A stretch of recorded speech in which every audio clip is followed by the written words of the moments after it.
Bismillahirrahmanirrahim. Assalamualaikum warahmatullahi wabarakatuh.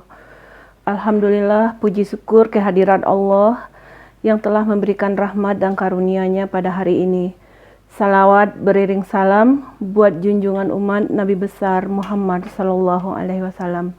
Yang terhormat Bapak Tim Promotor, selanjutnya yang terhormat Bapak Tim Penguji. Pada hari ini saya akan sampaikan hasil dari disertasi saya dengan judul Pengembangan Model Pembelajaran Matematika Berbasis Kontekstual Berbantuan ICT di Sekolah Menengah Atas. Adapun yang melatar belakangi permasalahan ini tidak sesuainya harapan dengan kenyataan. Adapun yang menjadi harapan adalah Amanah Kurikulum 2013 dalam Permendikbud RI nomor 31 tahun 2014, pasal 9 ayat 3, di mana seluruh pendidik harus mampu memfasilitasi pembelajaran berbasis ICT. ICT digunakan sepenuhnya buat pembelajaran, baik sebagai alat bantu maupun sebagai sumber belajar. Guru dalam proses pembelajaran hendaknya menggunakan pendekatan berbasis kontekstual dan berbantuan ICT, karena sudah banyaknya alat-alat ICT dan begitu mudah didapat bahkan di dalam kantong baju siswa sendiri. Adapun aktivitas belajar matematika diharapkan meningkat. Pembelajaran student center, siswa mengharapkan penggunaan ICT dalam pembelajaran baik sebagai alat bantu maupun sebagai sumber belajar. Adanya pembelajaran kontekstual yang menggali kemampuan metakognisi matematis dan kemampuan pemecahan masalah matematis. Tapi pada kenyataannya, belum tercapainya pelaksanaan kurikulum 2013 sebagaimana yang seharusnya. Teknologi ICT sudah canggih, tapi belum digunakan dalam pembelajaran. Dalam pelaksanaan proses pembelajaran, guru belum menggunakan kontekstual teaching and learning. Hasil studi mengenai pembelajaran matematika masih rendah di tingkat internasional seperti PISA dan TIMSS, INAP, dan juga hasil UN. Aktivitas belajar siswa kurang dalam pembelajaran matematika. Sudah adanya model pembelajaran kontekstual, tapi belum ada yang menggali kemampuan metakognisi dan kemampuan pemecahan masalah matematis siswa. Belum adanya model pembelajaran matematika berbasis kontekstual berbantuan ICT untuk siswa SMA. Adapun rumusan masalah yang dalam penelitian saya ini adalah nomor 1, bagaimanakah pengembangan model pembelajaran matematika berbasis kontekstual berbantuan ICT valid, praktis, dan efektif? Yang kedua, apakah kemampuan metakognisi matematika siswa sesudah diberikan pembelajaran berbasis kontekstual berbantuan ICT lebih tinggi hasil belajarnya dibanding dengan sebelum siswa diberi pembelajaran dengan berbasis kontekstual berbantuan ICT. Yang ketiga, apakah terdapat perbedaan kemampuan pemecahan masalah matematika siswa yang pembelajaran berbasis kontekstual berbantuan ICT dengan kemampuan pemecahan masalah siswa yang tidak diberi pembelajaran berbantuan kontekstual berbantuan ICT.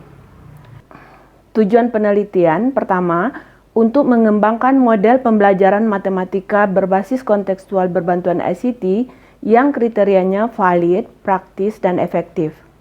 Yang kedua, untuk mengungkap kemampuan metakognisi matematis siswa sebelum diberi pembelajaran berbasis kontekstual berbantuan ICT dengan kemampuan metakognisi matematis siswa setelah diberi pembelajaran berbasis kontekstual berbantuan ICT. Yang ketiga, untuk mengungkapkan kemampuan pemecahan masalah matematika siswa yang pembelajarannya berbasis kontekstual berbantuan ICT dengan kemampuan pemecahan masalah matematis siswa yang pembelajarannya tidak berbasis kontekstual berbantuan ICT. Manfaat pengembangan yang pertama, bagi praktisi, pendidikan sebagai salah satu alternatif desain pembelajaran yang dapat digunakan pada sekolah menengah. Yang kedua, bagi guru, dapat dijadikan sebagai pedoman dalam mendesain salah satu model pembelajaran matematika melalui pembelajaran kontekstual berbantuan ICT untuk meningkatkan pemahaman siswa belajar matematika. Nomor 3, bagi siswa akan meningkatkan kreativitas dan aktivitas belajar siswa pada pembelajaran matematika yang akan dipelajari di sekolah menengah atas. Yang keempat, bagi peneliti sebagai referensi dalam penelitian selanjutnya. Adapun yang akan menjadi dokumentasi akhir dari penelitian ini adalah produk berupa buku guru, kemudian buku model, dan buku siswa. Kemudian ada buku pedoman panduan GeoGebra yang sebenarnya harus termaktub di dalam buku guru dan juga buku siswa. Yang keempat, buku model itu menggunakan 5 sintak komponen model yang terdiri dari sintak, prinsip reaksi, kemudian sistem pendukung, sistem sosial, dampak instruksional, dan dampak pengiring. Teori-teori dalam penelitian ini yaitu pembelajaran matematika, kemudian model pembelajaran George and Wells, kemudian pembelajaran matematika berbasis kontekstual, kemudian pembelajaran matematika berbantuan ICT, kemudian teori belajar yang mendukung, kemudian metakognisi matematis, pemecahan masalah matematis. Dan dalam kajian pustaka tersebut menggunakan kajian yang berasal dari ahli-ahli dan teori-teori seperti yang tertera. Adapun prosedur pengembangan yang digunakan dalam penelitian ini adalah metode Bloom dengan 3 tahap, yaitu yang pertama preliminary research, di mana dalam preliminary research ini diadakan analisis kebutuhan. Di sini saya melakukan analisis kebutuhan kurikulum, analisis kebutuhan literatur, analisis kebutuhan konteks. Dilanjutkan dengan prototyping stage, yaitu tahap prototype. Di sini dilakukan 3 tahap, yaitu desain prototype, kemudian ada evaluasi formatif, kemudian ada revisi. Nah, yang ketiga adalah tahap assessment stage, yaitu evaluasi sumatif. Uji coba produk berdasarkan Invent 1999 bahwa untuk mendapatkan gambaran tentang kelemahan dan keunggulan produk yang dirancang, diperlukan adanya evaluasi atau uji. Dalam hal ini adalah uji coba terbatas.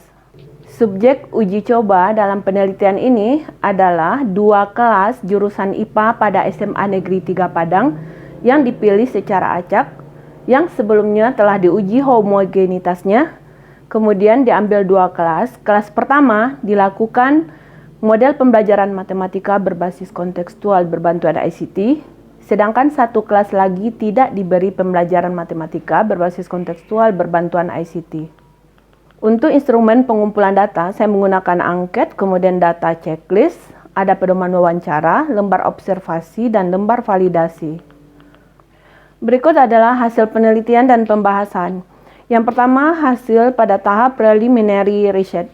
Pada tahap preliminary research, saya melakukan yaitu analisis kebutuhan, di mana pada analisis kebutuhan kita peroleh hasil dari instrumen validasinya sebesar 0,88, sangat valid, dengan ICC-nya 0,438, yaitu stabilitas baik. Kemudian dilakukan analisis kurikulum, hasil validasinya yaitu 0,91, hasilnya sangat valid, dengan ICC-nya 0,640. Yang ketiga, yaitu karakteristik siswa, diperoleh hasil validasinya 0,91, sangat valid, dengan ICC-nya 0,64, dengan stabilitas baik. Yang keempat, yaitu analisis literatur, diperoleh hasil validasinya 0,91, sangat valid, dengan ICC-nya 0,640, stabilitas sangat baik. Hasil prototipe fase. Dalam prototipe fase yang pertama, yaitu kita lakukan self-evaluasi, di mana dalam self-evaluasi juga dilakukan validasi dari data self-evaluasi, dengan hasil validasi self-evaluasinya adalah 0,91, yaitu sangat valid, dengan ICC-nya adalah 0,519, stabilitas baik. Berikutnya one-to-one, dilakukan praktikalitas buku siswa, yaitu dengan nilai 0,92, sangat praktis. Dilakukan juga metakognisi sebelum model pembelajaran dengan hasil 66,23, yaitu hasilnya baik. Kemudian dilakukan metakognisi sesudah model pembelajaran, yaitu 89,47 dengan hasil sangat baik. Juga diujikan kemampuan pemecahan masalah matematik, yaitu dengan perolehan rata-rata 94,4, berarti dinyatakan bahwa pada one-to-one model pembelajaran adalah sangat praktis. Berikutnya small group. Di small group juga dilakukan praktikalitas buku siswa dengan hasil 95, sangat praktis. Kemudian dilakukan metakognisi sebelum model, yaitu 63,6, hasilnya baik. Kemudian metakognisi sesudah dengan hasil 86, sangat baik. Pemecahan masalah matematika 91. Jadi disimpulkan pada small group hasil sangat praktis. Yang kedua, hasil prototype fase.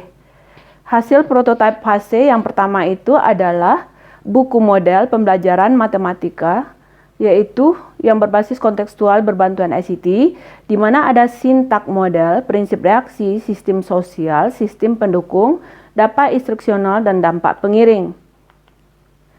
Nah, pada buku model ini dilakukan yang pertama adalah validasi dari instrumen validasi buku model. Diperoleh di situ hasil ICC-nya adalah 0,64 dengan rata-ratanya adalah 0,813. Dikatakan ICC-nya stabilitasnya baik dan valid. Yang kedua dilakukan validasi buku model. Pada validasi buku model diperoleh ICC-nya 0,423, dikatakan ICC-nya stabilitas baik dengan validasinya adalah 0,855. Sangat valid. Kemudian prototype fase yang berikutnya adalah buku guru. Hasil prototype fase buku guru yang pertama adalah validasi dari instrumen validasi buku guru dengan ICC-nya 0,562, dikatakan stabilitasnya baik dan hasil validasinya adalah 0,855, sangat valid. Yang kedua, dilakukan validasi buku guru dengan ICC-nya 530, dikatakan stabilitasnya baik, dengan validasinya adalah 0,90, sangat valid. Kemudian yang ketiga adalah validasi instrumen praktikalitas buku guru dengan ICC-nya adalah 0,549, dikatakan stabilitasnya baik, dengan hasil validasinya 0,857, sangat valid. Kemudian yang keempat, dilakukan praktikalitas buku guru, di mana diperoleh hasilnya dalam kriteria praktis. Berikutnya adalah prototipe fase untuk buku siswa. Yang pertama juga dilakukan validasi instrumen validasi terhadap buku siswa. Hasilnya juga di ICC-nya menyatakan stabilitas baik dan sangat valid. Yang kedua, validasi buku siswa. Di sini dilakukan oleh expert dan oleh praktisi. Diperoleh juga hasil ICC-nya dalam stabilitas baik dengan sangat valid. Kemudian yang ketiga yaitu validasi instrumen praktikalitas. Di sini juga diperoleh ICC-nya dengan stabilitas baik dan sangat valid. Kemudian dilakukan praktikalitas buku siswa dengan kriteria sangat praktis yaitu 92. Kemudian hasil produk yang keempat yaitu buku pedoman penggunaan GeoGebra. Buku pedoman GeoGebra ini harus kita tempatkan di dalam buku guru dan juga di dalam buku siswa. Tetapi di sini validasinya dilakukan terpisah. Yang pertama dilakukan validasi terhadap validasi buku guru. Diperoleh juga ICC-nya stabilitasnya baik dengan sangat valid. Kemudian yang kedua, validasi buku pedoman penggunaan GeoGebra-nya diperoleh juga dalam stabilitas baik. Kemudian yang ketiga adalah validasi praktikalitas buku pedoman GeoGebra.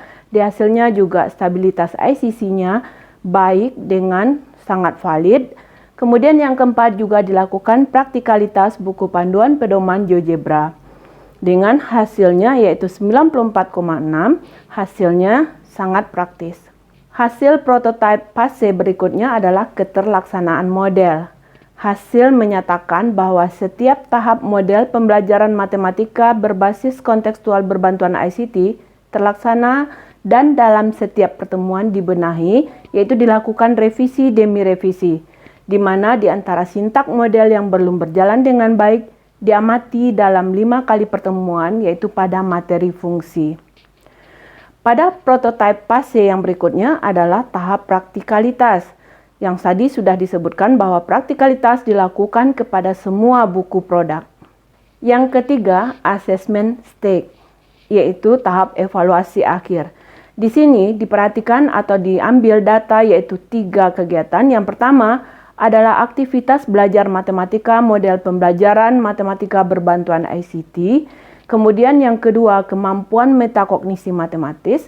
Kemudian yang ketiga, kemampuan pemecahan masalah matematis.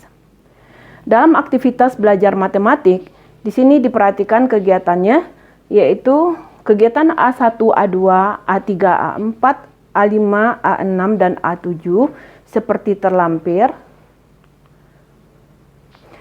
Kemudian yang kedua yaitu metakognisi matematis, di mana metakognisi matematis ini diambil 2 kali. Yang pertama sebelum siswa diberi pembelajaran matematika berbantuan ICT, yaitu diperoleh bahwa hasil kemampuan metakognisinya yaitu dengan presentasi rata-ratanya 63,23, dinyatakan klasifikasinya atau kategorinya kuat.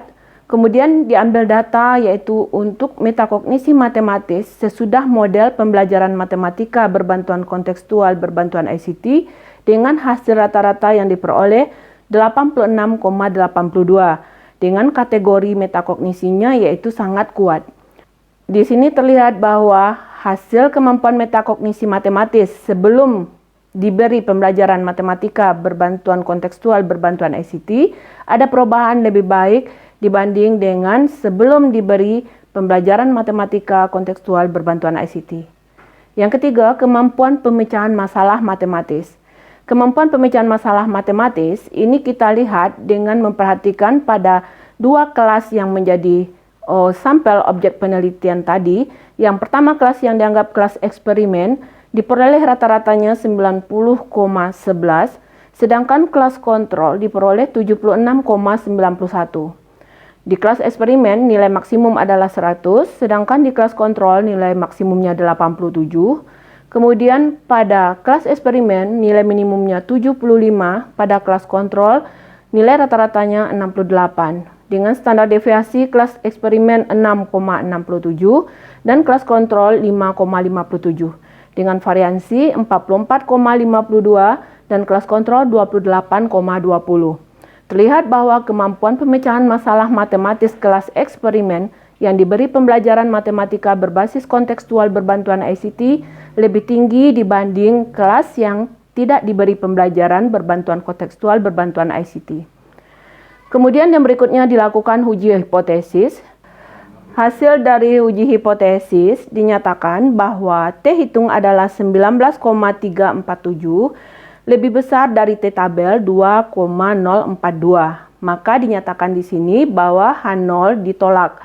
Artinya bahwa hasil pembelajaran metakognisi matematis siswa yang diberi model pembelajaran matematika berbasis kontekstual berbantuan ICT lebih tinggi dibanding dengan siswa yang tidak diberi pembelajaran berbantuan kontekstual berbantuan ICT.